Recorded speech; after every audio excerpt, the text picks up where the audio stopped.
2 சின்ன பசங்களை கூப்பிட்டு நீ என்ன பார்க்க போற அப்படின்னு கேட்டா, நான் டாக்டர் ஆக போறேன், டீச்சர் ஆக போறேன் அப்படின்னு சொல்லுவாங்க. ஏய் டாக்டர் டீச்சராக நீ என்ன பண்ண போற அப்படின்னு சொன்னா, நான் டாக்டர் ஆன பிறகு ஃப்ரீயா ஹாஸ்பிட்டல் திறந்து நிறைய மக்களுக்கு சேவை பண்ணுவேன் அப்படின்னு சொல்லுவாங்க. அதே குழந்தை வளர்ந்து டாக்டர் ஆன பிறகு, என்னப்பா மக்களுக்கு சேவை பண்ண போறேன், சின்ன பையனா இருக்கும்போது டாக்டர் ஆகி மக்களுக்கு நிறைய ஹெல்ப் பண்ண போறேன் அப்படின்னு சொன்னியே, இப்போ என்னாச்சு அப்படின்னு கேட்டா, அதே குழந்தை அந்த ஒரு டைம்ல நான் என்ன மக்களுக்கு சேவை பண்ண வந்திருக்கேன் அப்படின்னு கேட்கும். சின்ன வயசுல நான் நிறைய மக்களுக்கு சேவை பண்ணணும், நிறைய ஹெல்ப் பண்ணணும் அப்படின்னு அந்த குழந்தைக்கு இருந்த மனப்பான்மை ஏன் வளர்ந்ததுக்கு அப்புறம் அது சேஞ்ச் ஆகுது?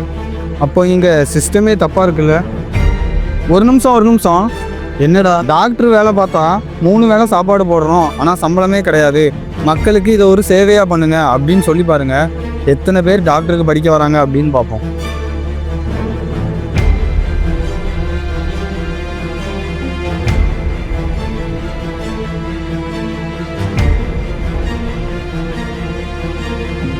உலகம் ஃபுல்லாகவே நிறைய மக்கள் கஷ்டப்படுற மக்களுக்கு நிறைய ஹெல்ப் பண்ணிக்கிட்டு இருக்காங்க. அந்த மாதிரி தமிழ்நாட்டை சேர்ந்த பாலா அப்படிங்கிற பையனும் நிறைய ஹெல்ப் மக்களுக்கு பண்ணிக்கிட்டு இருக்கான். அந்த பையன் ரொம்பவே கஷ்டப்பட்ட ஃபேமிலியிலேருந்து வந்தவன் தான். KPY அப்படிங்கிற ஷோலேருந்து இன்ட்ரடியூஸ் ஆகி சினிமாவில் என்ட்ரி கொடுத்து காமெடியனாக நடிக்கிற வரைக்கும் எல்லாமே ஓகேவாக தான் போயிட்டு இருந்துச்சு.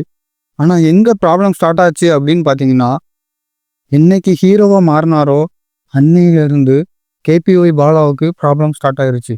பாலா ஹெல்ப் பண்ணுறது எப்படி மக்களுக்கு ரீச் ஆச்சு அப்படின்னு பார்த்தீங்கன்னா, இன்ஸ்டாகிராம் வீடியோஸ் மூலமாக பாலா ஒருத்தவங்க ஹெல்ப் பண்ணால் அந்த வீடியோவை எடுத்து இன்ஸ்டாகிராமில் அப்லோட் பண்ணுவாங்க. ஹெல்ப் பண்ணுற வரைக்கும் ஓகே, எதுக்காக இதெல்லாம் வீடியோவை எடுத்து இன்ஸ்டாகிராமில் அப்லோட் பண்ணுறீங்க அப்படின்னு கேட்டால், இதை பார்த்து 4 பேர் ஹெல்ப் பண்ணுவாங்க, 4 பேர் ஹெல்ப் பண்ணுறதுக்கு நான் தூண்டுதலாக இருப்பேன் அப்படின்னு சொல்லியிருப்பாங்க.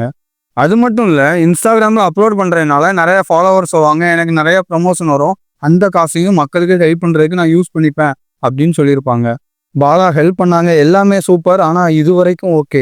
ஆனால் இது எங்கே ப்ராப்ளமாக மாறி நிற்கும் அப்படின்னு பார்த்தீங்கன்னா, பாலாவோட கமெண்ட் செக்ஷனில் பார்த்தீங்கன்னா எல்லாருமே சூப்பர் ப்ரோ வாவ் அப்படி இப்படின்னு என்கரேஜ் பண்ணுவாங்க. அதை ஒரு பையன் பார்த்துட்டு நம்மளும் இந்த மாதிரி ஹெல்ப் பண்ணணும் அப்படின்னு சொல்லி இறங்குவான். ஹெல்ப் பண்ண வர்றது ஓகே சூப்பர், அதை எப்போவுமே என்கரேஜ் பண்ணணும். ஆனால் அதையே ஒரு பிஸ்னஸ் மாடலாக மாற்றி மக்களுக்கு அதை கொடுக்குற மாதிரி கொடுத்து ஸ்கேம் பண்ணி அதை வீடியோவை எடுத்து இன்ஸ்டாகிராம்லேயோ ஃபேஸ்புக்லேயோ ட்விட்டர்லேயோ அப்லோட் பண்ணி அது மூலமாக மக்கள்கிட்ட நல்ல பேர் வாங்கினா அது தப்பு. இது எல்லாத்தையுமே விடுங்க, வேற ஒன்றுமே இல்லை.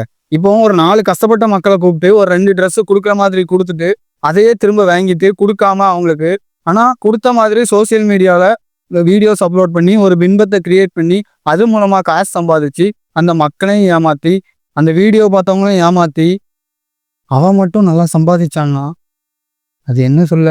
ஆல்ரெடி இந்த மாதிரியே வெளிநாட்டில் ஒரு யூடியூபர் பண்ணியிருக்கான், மிஸ்டர் பீஸ்ட் அப்படிங்கிறவன் நிறைய மக்களை ஏமாத்திருக்கான். இப்பேற்பட்ட மிஸ்டர் பீஸ்டுக்கு பில் போர்டு வச்சு பேனர்லாம் வச்சு அவன் என் தலைவன் அப்படின்னு சொல்லி வீடியோ போட்ட கூட்டம் நம்ம தமிழ்நாட்டில் இருக்கு. இது எல்லாத்தையுமே விட்டுருவோம். பாலா மேலே மெயினாக என்ன குற்றச்சாட்டு வைக்காங்க அப்படின்னு பார்த்தீங்கன்னா, பாலா மாதிரி ஆட்கள் நிறைய ஹெல்ப் பண்ணுவாங்க. இப்படி ஹெல்ப் பண்ணிட்டே இருக்கும்போது ஒரு நாள் மக்களை அரசாங்கத்துக்கு எதிராக கிளர்ச்சியை உருவாக்குறதுக்கு தூண்டி விடுவாங்க. அதுதான் பாலா மாதிரி ஆட்கள் பண்ணுவாங்க அப்படின்னு நிறைய பேர் குற்றச்சாட்டு வைக்காங்க. இந்த மாதிரி சம்பவம் வரலாற்றில் நடந்திருக்கா அப்படின்னு கேட்டிங்கன்னா நிறையவே நடந்திருக்கு. அமெரிக்கா நிறைய சித்து விளையாட்டுகள் இந்த மாதிரி நிறைய கண்ட்ரிஸ் மேலே நடத்தியிருக்கு. ஒரு ஆட்களை வச்சுக்கிட்டு அந்த செட் ஆஃப் பர்சன்ஸ்க்கு நிறைய ஃபண்டிங் பண்ணி அவங்களே மக்களை கிளர்ச்சி பண்ண வச்சு திரும்ப அந்த கவர்மெண்ட்டே கவுக்க வைக்கிறது. இந்த மாதிரி அமெரிக்கா நிறைய தடவை பண்ணியிருக்கு. இப்போ சமீபத்தில் நடந்த நேபாள் போராட்டத்தில் கூட சுதன் குராங் அப்படிங்கிற ஒருத்தன் தான் அந்த போராட்டத்துக்கு முழுக்க காரணம். சாதாரண ஈவென்ட் மேனேஜர் ஒரு டிஜேவா இருந்த அந்த சுதன் குராங் ஹமீம் நேபாள் அப்படிங்கிற NGO ஸ்டார்ட் பண்ணியிருப்பான். ஹமீம் நேபாள் அப்படின்னா நேபாளம் நேபாளர்களுக்கே அப்படிங்கிற மாதிரி ஒரு கொள்கை. நிறைய சோசியல் ஆக்டிவிட்டிஸ் பண்ணி நிறைய ஹெல்ப் பண்ணி அதெல்லாம் இன்ஸ்டாகிராம் ஃபேஸ்புக் இந்த மாதிரி சோசியல் மீடியாஸில் போட்டு ஃபேமோட உச்சிக்கே போய் இன்னைக்கு ஒரு போஸ்ட் அவன் போட்டதுக்காக ஜென்சி கிட்ஸ் எல்லாருமே போராட்டத்துக்கு வர்ற அளவுக்கு பயங்கரமான ஃபேமுக்கு போயிட்டான் அந்த சுதன் குராங். இப்போ பாலா மேலே வைக்கிற குற்றச்சாட்டுகளை பார்ப்போம்.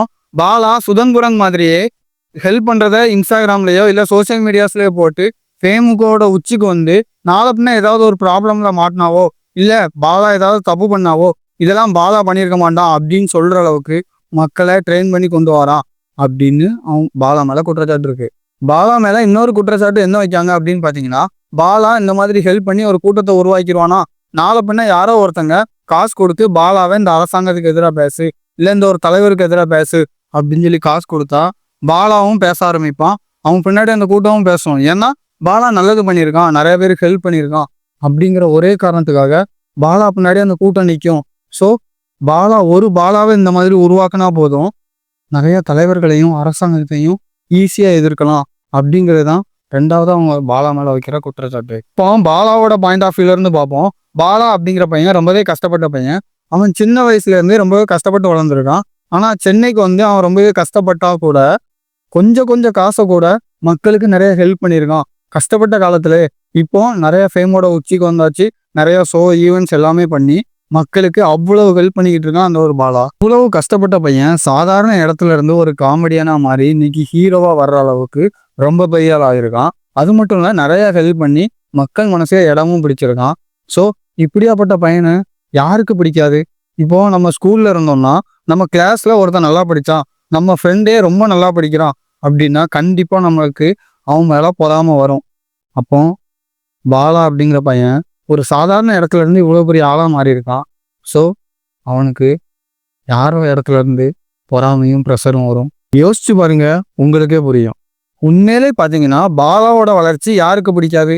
பாலா நாளை பின்ன அரசியலுக்கு வந்துருவானோ அப்படின்னு யோசிக்கிறவங்களுக்கு தானே. எதுக்காக அப்படின்னா பாலா நாளை பின்ன ஒரு எலெக்ஷன்ல வந்து நின்னா, பாலாவா இவ்வளோ நல்ல பையனாச்சே, நிறைய ஹெல்ப் பண்ணியிருக்கான், அவனுக்கு தானே ஒரு ஓட்டு போட்டா என்ன அப்படின்னு மக்கள் மனசுல தோணும். ஸோ அதை இப்பவுமே அதை காலி பண்ணணும் அப்படின்னு முடிவு பண்ணிட்டாங்களோ என்னவோ. பாலா நல்லவனா கெட்டவனான்னு நமக்கு தெரியல. ஆனா இந்த மாதிரி நிறைய நாடுகள் நடக்கு அப்படின்னு கேள்விப்படும் போது ரொம்பவே ஆச்சரியமா இருக்கு.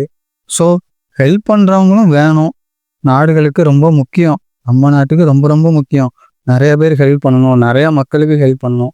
ஆனா இப்போ இதெல்லாம் கேள்விப்பட்டதுக்கு அப்புறம் நமக்கே ரொம்ப மைண்டே ஒரு மாதிரி இருக்கு. யாராவது ஒருத்தங்க ஹெல்ப் பண்ணா கூட ஏதாவது ஒரு நோக்கம் இருக்குமோ அப்படின்னு தோணுது. I give a small disclaimer. இந்த வீடியோல முழுக்க என்னோட மனசுல பட்டதை சொல்லியிருக்கேன். ஏதாவது தப்பா இருந்துச்சுன்னா மன்னிச்சிருங்கப்பா.